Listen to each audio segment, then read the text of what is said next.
बिस्मिल्लाहिर्रहमानिर्रहीम, अस्सलाम वालेकुम। विनेस स्पोर्ट के साथ आपका मेज़बान है शहजादा मोइन हाजिर है और चैंपियंस वनडे टूर्नामेंट है इस वक्त फैसलाबाद में जारी है। मुख्तलिफ मैचेस हो रहे हैं और अब इस टूर्नामेंट के लिए अगर अगले राउंड के लिए पहली वो वाहिद टीम हो गई मार्कोज जिसने क्वालिफाई कर लिया है, तो इस हवाले से भी हम आज अपने शो में बात करेंगे। और फिर भूटान के ख़िलाफ़ पाकिस्तान ने आज मैच खेलना है फुटबॉल का, उस हवाले से भी आज अपने शो के अंदर बात होगी। और क्योंकि फ़ुटबॉल को हम अक्सर नज़रअंदाज कर देते हैं, लेकिन शायद गली कूचों में अगर हम देखें तो वहाँ पर जो ग्राउंड्स होते हैं सबसे ज़्यादा हमें वहाँ पर तमाशाई फ़ुटबॉल में नज़र आते हैं। हमारी कोशिश होगी कि आज हम अपने प्रोग्राम में फ़ुटबॉल को भी डिस्कस करें और साथ साथ कौमी खेल हॉकी के हवाले से भी बात करें। तो इकबाल मेमन साहब हमारे साथ है, यहाँ पर स्टूडियो में तशरीफ़ रखते हैं, स्पोर्ट्स एनालिस्ट हैं, हमेशा हमारे साथ यहाँ पर होते हैं।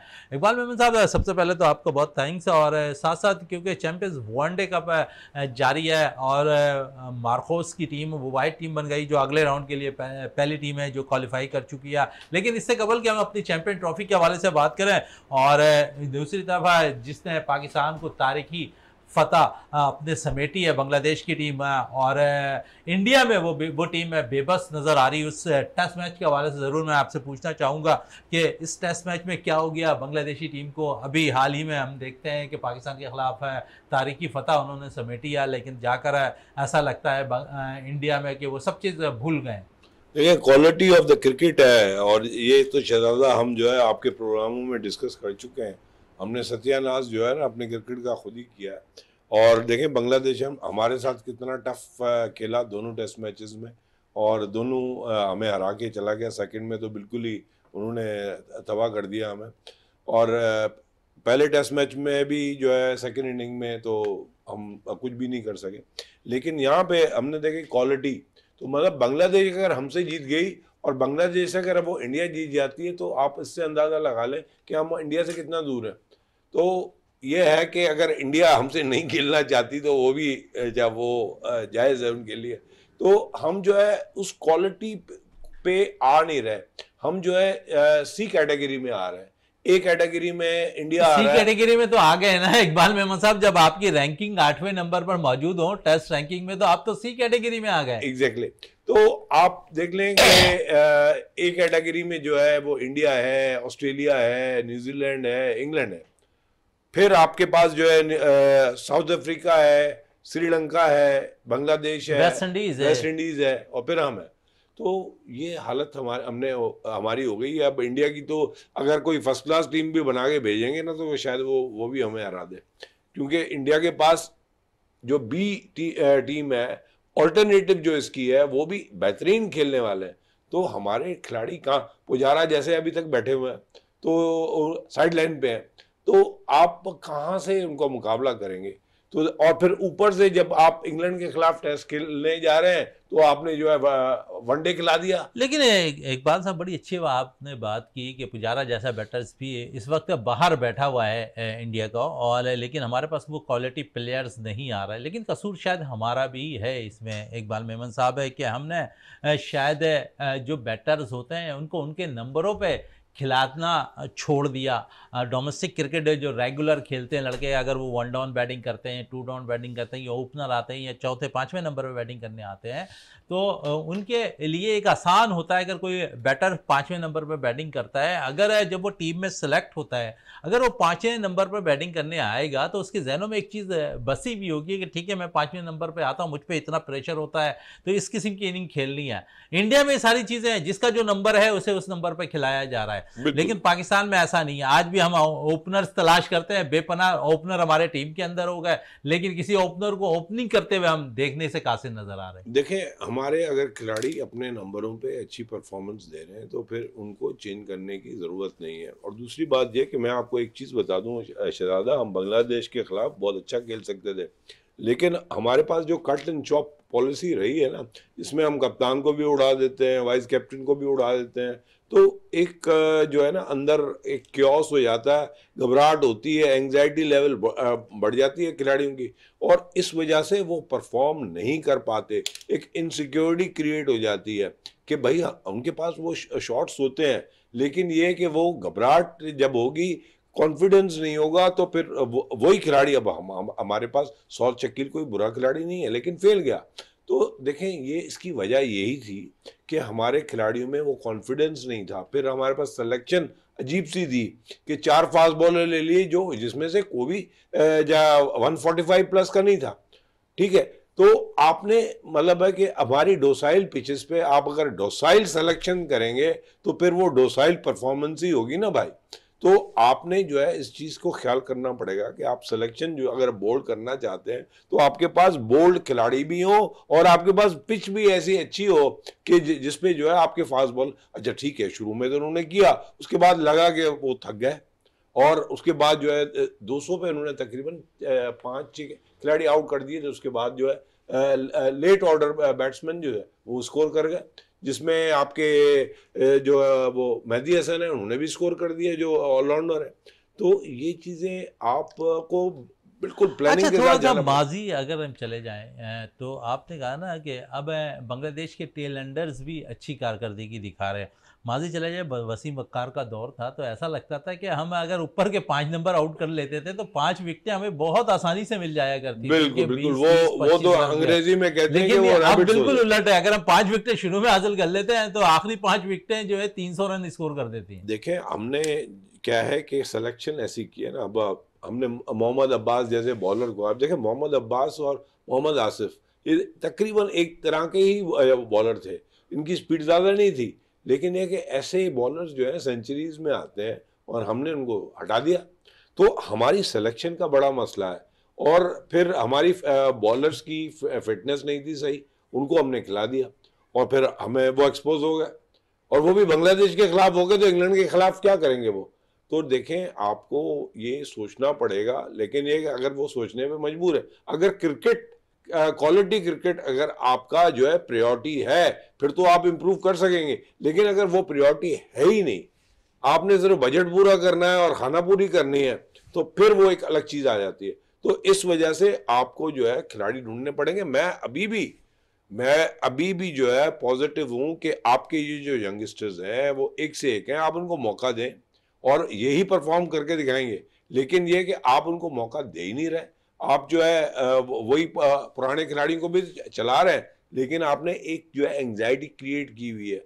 ठीक है ना, आपने सरफराज को हटाया, बाबर को लेके आए, बाबर को के बाद जो है शान मसूद को लेके आए, जिसकी as a cricketer as a batsman जगह ही नहीं बनती थी, और उसको आपने एज वो माइक ब्रेडली तो नहीं है ना भाई। अच्छा, बहुत सी बातें अब गर्दिश कर रही हैं यहाँ पर। इकबाल मेमन साहब, ऐसा लग रहा है कि टेस्ट टीम की क़यादत एक दफ़ा फिर बाबर आजम के हिस्से में आने वाली है। देखें, बाबर आजम के सपोर्ट तो बहुत ज़्यादा है, इसी वजह से हमने देखा कि वो 2020 में शहनशाह आफरीदी के बाद फिर दोबारा वो बन गया। ठीक है, हो सकता है कि 2020 में वो दोबारा आ जाए, हमें तो हम कुछ भी नहीं कह सकते ना। उनके पुरस्कार बहुत ज़्यादा हैं, ठीक है, नो डाउट परफॉर्मेंस भी है बाबर की, परफॉर्मेंस ऐसा नहीं है, लेकिन देखें अब आप बाबर को जो है मोहम्मद यूसुफ के साथ या यूनुस खान के साथ या जावेद मियाँदाद के साथ नहीं मिला सकते। आप उनको, हाँ, उनको जो है आप सईद अनवर या मिसबाह के लेवल पे लेके आ सकते हैं, लेकिन ये कि उस लेवल पे नहीं आते जहाँ पे ये टॉप 3 है। उसके बाद फिर आपका इंजमाम आ जाता है, फिर आपका मिसबाह आता है और फिर आपका बाबर आता है।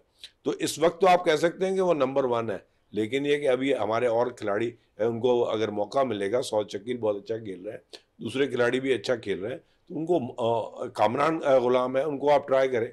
तो आप ट्राई करेंगे तो फिर पता चल जाएगा कि बाबर जो है ना वो कहाँ पे खड़े हैं। अभी आपका इंग्लैंड के खिलाफ मैच है, उसके बाद आपके वेस्ट इंडीज के खिलाफ है, तो आपके खिलाड़ी जो है एक्सपोज हो जाएंगे। बांग्लादेश ने ही आपको एक्सपोज कर दिया बहुत बुरी तरह, तो आपको पता चल गया। और देखें, बाबर ने अब तक जो भी हुआ है उसमें उन्होंने 2020 में और वनडे में तो अच्छा परफॉर्मेंस दे दिया, थोड़ी बहुत, वो भी उनके लेवल पे नहीं, लेकिन ये कि टेस्ट क्रिकेट में तो उनका एवरेज बिल्कुल गिर गया है। उन्होंने जो है 16 इनिंग में 331 रन बनाए हैं और 20 के एवरेज से, तो वो क्या मतलब है कि आप उनसे परफॉर्मेंस करवाएंगे। तो सेलेक्टर्स को थोड़ा सा बोल्ड स्टेप लेना पड़ेगा और उनको चाहिए कि सिलेक्शन एक जो है बोल्ड सिलेक्शन करें, एक इनोवेटिव सिलेक्शन करें, कोई ऐसे खिलाड़ी लेके आए। बाबर को थोड़े अरसे के लिए बिठा दें, लेकिन अगर वो आप उसको एज ए कैप्टन लेके आ रहे हैं तो मुझे नहीं लगता कि वो दोबारा जो है क्लिक कर सकते। तो शान भी परफॉर्मेंस तो नहीं दे पा रहा इकबाल मेमन साहब, आप क्या कहेंगे? एक तो ऑलरेडी एक कप्तान की हैसियत ऐसी होती है कि वो मुसलसल परफॉर्म भी कर रहा है, और शान या परफॉर्म भी नहीं कर रहा है, टीम में उनकी क़यादत में हार भी रही है टेस्ट मैचेस। ऐसे में तो बोर्ड सोचने पे मजबूर हो जाता है ना कि ठीक है, अब यहाँ पर शान की परफॉर्मेंस भी नहीं है, कैप्टनशिप भी शायद जाती हुई नज़र आएगी। या फिर आप समझते हैं कि सरफराज की अगर 2 साल 3 साल की क्रिकेट बाकी है तो सरफराज को एक दफ़ा फिर टेस्ट टीम की क़यादत दे दी जाए? देखिए, सरफराज के साथ शायद वो टीम अब चल ना सके क्योंकि उसको आपने गैप दे दिया, लेकिन रिजवान के साथ वो सुतेली माँ वाला सलूक क्यों है? रिजवान क्यों नहीं पसंद आ रहा जब उसने पीएसएल में भी करके दिखाया है और वैसे भी परफॉर्मेंस भी उसकी अच्छी रही है, हर जगह ही वो कहीं ना कहीं क्लिक कर ही जाता है, तो आप उसको क्यों नहीं? और वो टीम को लेके चलता है, खिलाड़ियों को लेके चलता है, वो कमांड करता है रिस्पेक्ट, तो आप उसको क्यों नहीं ट्राई कर रहे हैं? क्योंकि देखिए, सरफराज का शायद जो है फ्लॉप हो जाए अब आके, क्योंकि वो टीम जो है शायद उनके साथ ना चले। लेकिन अगर सरफराज का भी अगर एक्सपेरिमेंट करना चाहते हैं तो कर लें, उसमें कोई मुज़ायका नहीं। तो लगता है आपको कि यहाँ पर कर सकती है पाकिस्तान मैनेजमेंट या पाकिस्तान सिलेक्शन कमेटी? देखिए, पाकिस्तान तो अब वो वाली बात है कि हारे तो वो है, ठीक है, बांग्लादेश से हार गए, इंग्लैंड से भी कोई हमें गारंटी नहीं है, क्योंकि इस वक्त जो इंग्लैंड की टीम आई है जा आ रही है वो भी ठीक ठाक टीम है, भले एंडरसन ना हो या वुड ना हो और आर्चर ना हो, लेकिन उसके बावजूद तो आप हम तो यहाँ देखें। न्यूजीलैंड जैसी सी क्लास टीम से भी सीरीज हार जाते हैं। नहीं नहीं, अब न्यूजीलैंड को आप कम नहीं समझे ना, उसको हल्का नहीं समझे। हमने तो आपको बांग्लादेश के लिए भी कहा था कि इनको हल्का नहीं समझे, लेकिन आपने हल्का समझ लिया तो उन्होंने आपको हल्का कर दिया। तो देखें, लेकिन बड़ी टीमों का इकबाल मेमन साहब अगर देखें तो रोब दबदबा अलग होता है। अभी इंडिया के खिलाफ बांग्लादेश की टीम ने सीरीज खेल ली है, टेस्ट मैचेस की, लेकिन आप देखें कि बड़ी टीम होने के नाते यहाँ पर इंडिया ने प्रूव किया कि हम दुनिया की सफ़े अव्वल की टीमों में शुमार हमारा किया जाता है, तो हम वैसे ही छोटी टीमों के साथ खेल रहे होते हैं, उनको वैसे ही दबाव में रखते हैं। तो ये हमारी टीम के साथ ऐसा नहीं है, हमारी टीम उल्टा प्रेशर ले लेती है, और यही कुछ हुआ T20 वर्ल्ड कप के अंदर जहाँ हम अमेरिका जैसी टीम से भी हार गए। देखें, वही वाली बात है कि एक तो आपने फर्स्ट क्लास को मैंडेटरी करना है हर खिलाड़ी के लिए, और फिर उसको क्वालिटी में लेके आए ताकि आपके जब खिलाड़ी टेस्ट क्रिकेट में आए तो वो उनका कॉन्फिडेंस हो, ठीक है ना। मैं नहीं समझता कि हमारे पास बैन डकेट या हैरी ब्रोक या रूट जैसे खिलाड़ी नहीं है, लेकिन ये कि हमारे पास एक जो है ना कॉन्फिडेंस की कमी है, और दूसरा ये है कि सिस्टम जो है ना आपका इतना वीक है कि हमारे खिलाड़ी इतनी लेवल पे आते नहीं है। अच्छा, Shaheen Shah Afridi as a bowler बेहतरीन बॉलर है, लेकिन ये कि वो क्यों डाउन हो गया, उसके साथ भी आपने ज्यादतियाँ की हैं, कप्तान बनाया फिर हटा दिया, तो ये आप जो है एक इंसल्ट कर देते हैं खिलाड़ियों की और उनको एम्बेरस कर देते हैं, शर्मिंदगी में ले आते हैं तो उनकी परफॉर्मेंस। फिर दूसरी बात ये कि हमने तो यही सुना है कि शाहीन शाह अफरीदी जो थे वो इंजर्ड थे 2020 में, आपने उसको कंटिन्यूस खिलाया। फ़खर जमान इंजर्ड थे, फिर आपके जो इब्रार इंजर्ड थे, आपके इंजर्ड थे, तो आप उनको क्यों लेके चल रहे हैं? तो ये देखें, ये पॉलिसीज़ जो है ना ये बड़ी ख़तरनाक है पाकिस्तान के लिए। हमारे पास जो है ना कहने के लिए बहुत मवाद है, क्यों कि हमारे पास सिस्टम ही ऐसा है कि हर कोई किसी न किसी की पर्ची पे है और हर कोई डिपेंडेंट है किसी न किसी की पर्ची पे, तो एंग्जाइटी लेवल बहुत ज़्यादा है।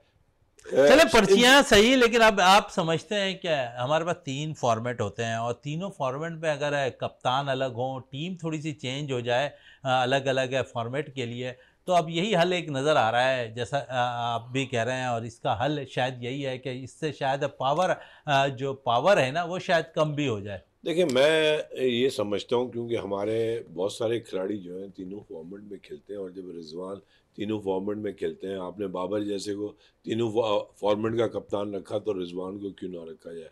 और बहुत सारे खिलाड़ी आपके फास्ट बॉलर भी जो हैं तीनों फॉर्मेट में खेलते हैं, जिसमें नसीम शाह हैं, शाहीन शाह अफरीदी हैं। तो हमारा देखें, हमारे डायनेमिक्स डिफरेंट है, तीनों फॉर्मेट के लिए हमारे पास कप्तान एक ही हो तो बेहतर है। इस वक्त जो है रिजवान में वो क्वालिटीज़ हैं, लेकिन ये कि अब क्या ये रिजवान को रखना चाहते हैं या नहीं, वो एक अलग चीज़ है। तो उनको सोचना पड़ेगा कि भाई अगर वो चाहते हैं कि पाकिस्तान में क्वालिटी क्रिकेट आए और पाकिस्तान जो है अच्छे परफॉर्मेंस दे, क्या वो चैंपियंस ट्रॉफी में हम जीतना चाहते हैं? क्या हम आगे चल के जो है वनडेज में 2020 में और टेस्ट मैचेस में परफॉर्मेंस देना चाहते हैं? फिर 2 टेस्ट मैचेस हारने के बाद हमारे चांसेस तो बहुत कम हो गए, लेकिन ये कि अगर हम इंग्लैंड से एक आधा टेस्ट मैच जीत जाते हैं तो हम कम से कम थोड़े बहुत सुरखरू हो जाएंगे। चले बांग्लादेश के खिलाफ तो टेस्ट मैच नहीं जीत सके, इंग्लैंड के खिलाफ है उम्मीद लगा के बैठे हैं। इकबाल मेमन साहब है कि यहाँ परफॉर्मेंस अच्छी होगी पाकिस्तानी टीम की। थोड़ी सिलेक्शन पे बात कर लें इकबाल मेमन साहब से। इकबाल साहब है टेस्ट मैचेस हैं, लेकिन उससे कबल वनडे टूर्नामेंट पाकिस्तान में जारी है। बड़ा इवेंट डोमेस्टिक का पाकिस्तान का इस वक्त चैंपियंस वनडे कप खेला जा रहा है और अच्छे लड़के परफॉर्म भी कर रहे हैं। ऐसा लगता है कि हमने चैंपियन ट्रॉफी की तैयारियों के लिए अभी से वक्त ले लिया है, लेकिन जो सर पे चीज़ें सवार हैं इस वक्त है इंग्लैंड सीरीज़ है, उसके लिए कोई तैयारी नहीं की है। लम्हे फिक्रिया ये कि हम बांग्लादेश जैसी टीम से टेस्ट मैच हार गए, तैयारी हमें यहाँ इसकी करनी चाहिए, लेकिन हम तैयारी चैंपियन ट्रॉफी की तरफ करते दिखाई दे रहे हैं। इम्पोर्टेंस की बात है, प्रायोरिटी की बात है। देखें वही है ना कि क्रिकेट की अगर समझ होती तो फिर आप जो है ना, देखें एक होते हैं शॉर्ट टर्म। बोर्ड में जो लोग बैठे हुए हैं वो समझदार नहीं है आपके अगर कहने देखें मुताबिक। समझदार होते तो ये हरकतें करते क्या, जो मतलब हम 2-3 साल से हरकतें देख रहे हैं। और ये जो अभी हम जिस पे बात कर रहे हैं, मुझे ये एक बात बताएं कि आप के एक होते हैं लॉन्ग टर्म प्लान्स, एक शॉर्ट टर्म प्लान्स और एक होते हैं मिड शॉर्ट टर्म प्लान। अभी कौन सा प्लान लेके जा रहे हैं? अभी आपका शॉर्ट टर्म प्लान बनना चाहिए था। बांग्लादेश के बाद आपको चाहिए था कि 4 डे मैचेस के एक वो करा देते। जब टूर्नामेंट करा ही रहे थे तो 4 डे मैचेस का करा लेते और वो आपस में जो है खेलते तो पता चल जाता। अच्छे 4 टीमें बेहतरीन निकाल देते उनमें बेहतरीन खिलाड़ी और वो खेलते, तो आपको जो है अंदाजा हो जाता कि कौन सा खिलाड़ी कितना अच्छा है। देखिए मैंने आपको कल भी ये प्रोग्राम में और परसों भी यही बात ही कर रहा था पिछले प्रोग्रामों में कि जब आप वनडे में करते हैं तो बहुत सारी टेक्निक जो है आप असेस नहीं कर सकते। जो टेस्ट मैचेस में आपको स्लिपें होती हैं, शॉर्ट लेग होता है, करीब की फील्डर्स होते हैं, तो उसमें और बॉलिंग भी डिफरेंट होती है। बॉलिंग भी बड़ी नब्बी तुल्ली होती है और वो एक ही जगह पे ज़्यादातर स्पॉट्स पे बॉलिंग होती है, तो वो एक डिफरेंट सिनेरियो होता है। और जो वनडे और T20 है वहाँ पे ज़्यादातर जो है शॉर्ट पिच डिलीवरी होती है और इस वजह से शॉर्ट ऑफ लेंथ रखी जाती है ताकि रन्स ना बने। तो ये जो है ना बहुत फ़र्क पड़ जाता है आपको टेस्ट क्रिकेट में और उसमें। ठीक है थोड़ी बहुत प्रैक्टिस तो आपको हो ही जाएगी, लेकिन ये कि वो चीज़ नहीं आती जो 4 डे मैचेस में हो। तो अगर आप 4 डे मैचेस करवाते तो वो ज़्यादा बेहतर था। वनडे आप देखें इंग्लैंड से जो है आप 1-2 वनडे भी रख लेते, वो आपके जो है उसके बाद हो जाते तो वो उसकी तैयारी हो जाती, या ये जो कप था ये इंग्लैंड के बाद रख लेते। लेकिन ये कि आप जब इंग्लैंड की जैसी टीम आ रही है कुछ भी है, आप उसके लिए कम से कम 1 या 2 4 डे मैचेस रखते जिससे आपके खिलाड़ियों की कॉन्फिडेंस लेवल जो है वो हाई जाती। बिल्कुल कॉन्फिडेंस लेवल हाई नज़र आता। और इकबाल मेमन साहब कह रहे हैं कि यहाँ पर अगर 4 डे मैचेस रख लिए जाते हैं बजाय इसके कि चैंपियंस वनडे टूर्नामेंट आप करा रहे होते हैं।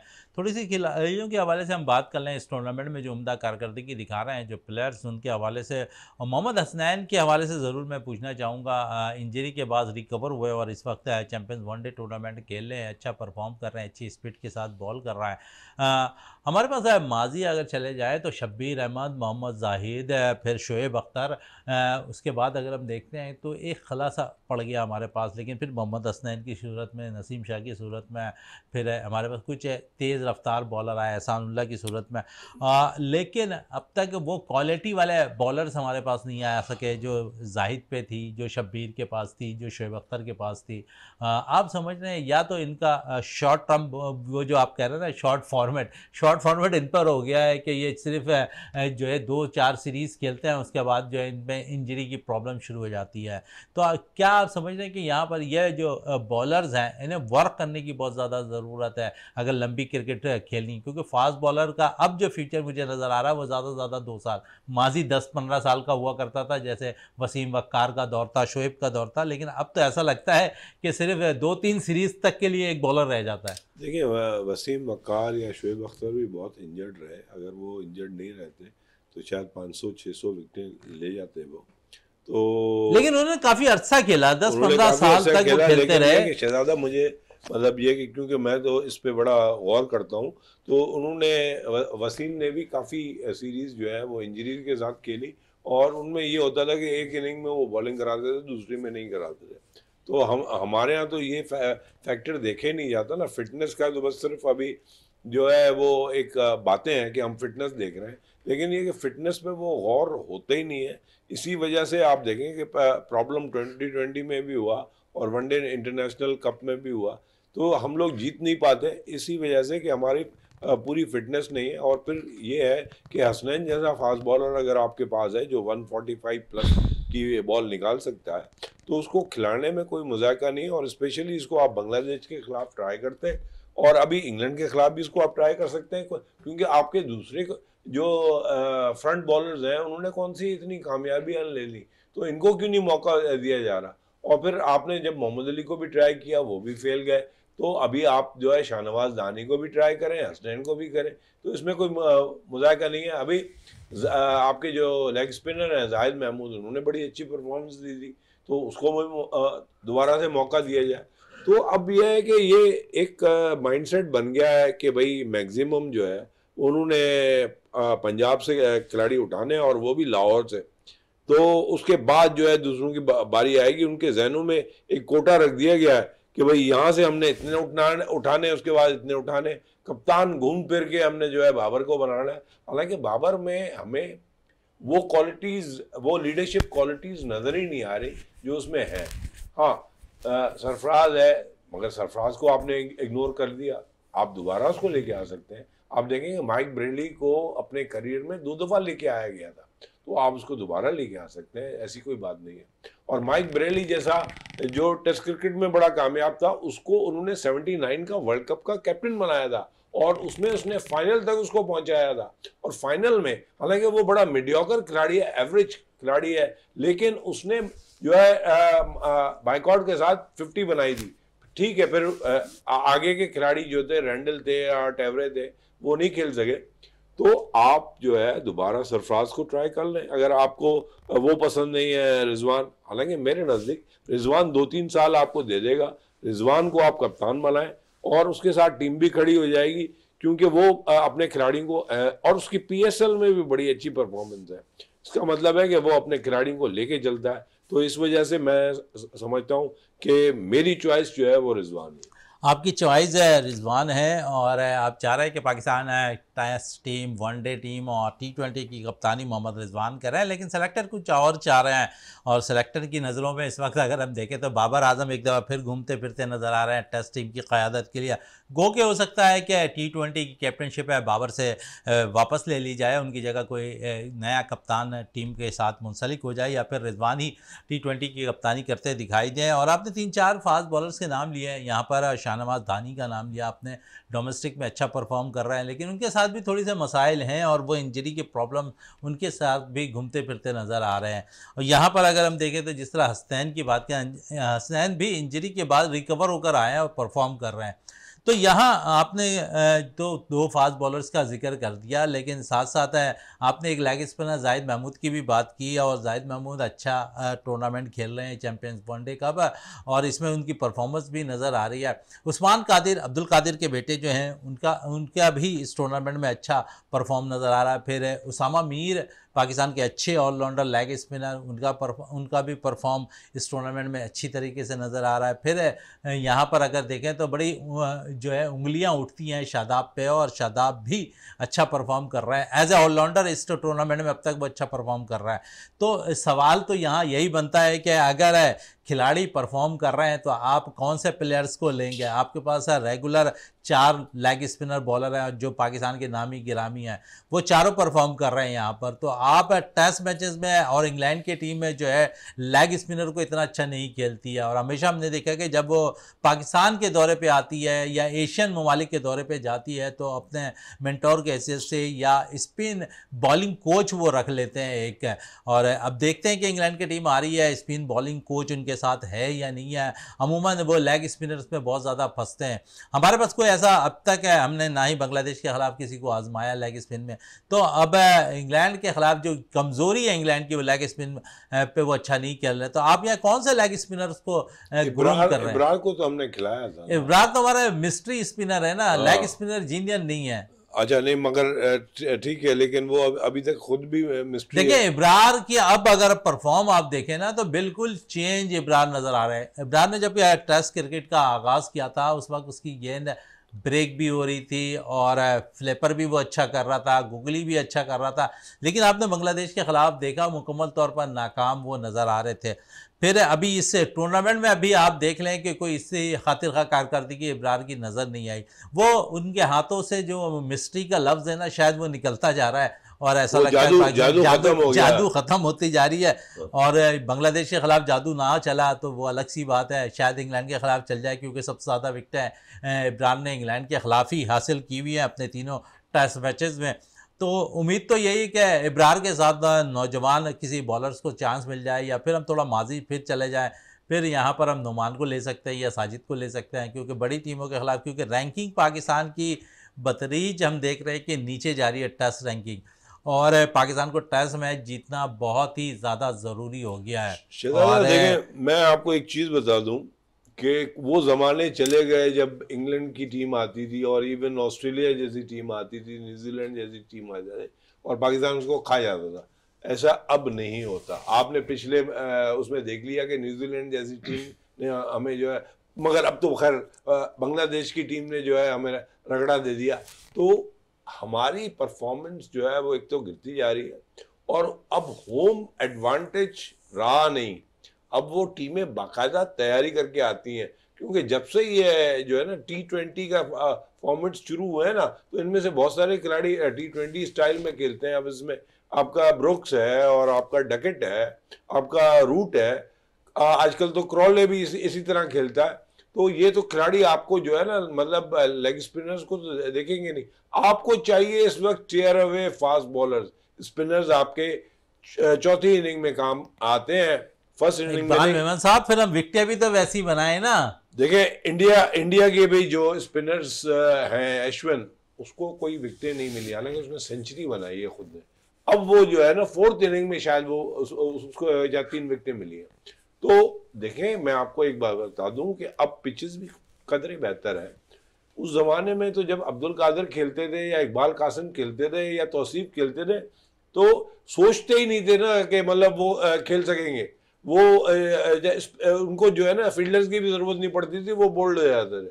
तो वो परफॉर्मेंस जो है वो अब आप एक्सपेक्ट ही ना करें कि जो है यूरोपियन टीम आएगी या कोई ऑस्ट्रेलिया की या न्यूजीलैंड की टीम आएगी और वो जो है ना आके आपसे हार जाएगी, या आप भूल जाएं। ये बिल्कुल फुल तैयारी के साथ आते हैं। तो इस वजह से आपके लेग स्पिनर अगर बहुत ज़्यादा एक्स्ट्रा ऑर्डिनरी है। अच्छा, दूसरी बात ये कि लेग स्पिनर अगर हम यासिर शाह की बात करें तो यासिर शाह जो है वो विकेटें तो बहुत ज्यादा लेता था, लेकिन वो रन्स भी देता था और काफी ओवर्स भी कराता था। लेकिन मतलब ये कि स्पिनर्स का रोल बड़ा इंपॉर्टेंट होता है इकबाल मेमन साहब, और वो तकरीबन अगर 90 ओवर्स का खेल एक दिन में होता है तो 25 ओवर्स हम देखते हैं कि कोई भी स्पिनर खेल रहा हो वो करा रहा होता है।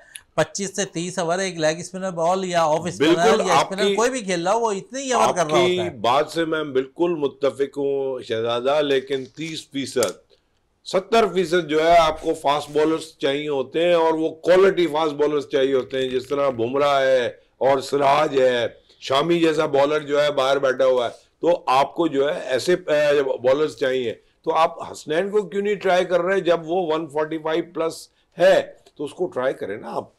और बाकी देखें, खिलाड़ी अगर फिट नहीं है तो उनको बिठा दें, उनकी जगह नए फास्ट बॉलर्स लेके आए। आमिर जमाल को ट्राई करें, ठीक है, वो जान तो मारता है ना कम अज कम। हमने उसकी सर जान मारा उसने, फिर वो इंजर्ड हो गया। वो तो ऐसा ही होगा। जोफ्रा आर्चर को देख ले, शहजाद ने जान मारा, वो इंजरी का शिकार हो गया। बिल्कुल, मगर ये कि जान तो मारनी है ना, क्योंकि उनका रोल यही है ना, रोल उनका यही है। तभी तो देखें ना इंग्लैंड की टीम जो है कैसे संभालती है उनको। ठीक है बाबा, जाओ रिहेबिलिटेशन में फिर आना, तो दोबारा आते हैं। और ग्रामीण को ज्यादा विकेट नहीं लेता, लेकिन एक टेरर क्रिएट करता है। आपने वो टेरर तो क्रिएट करना है ना।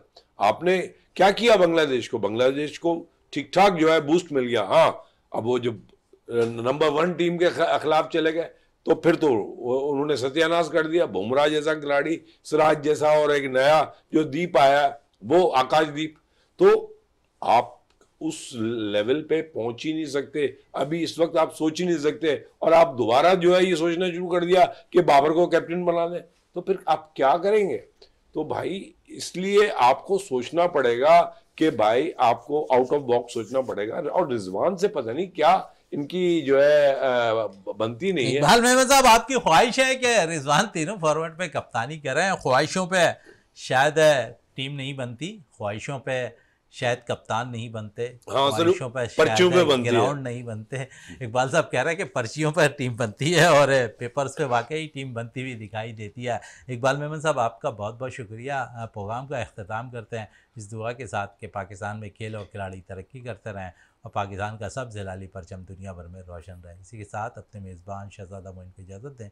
पाकिस्तान जिंदाबाद।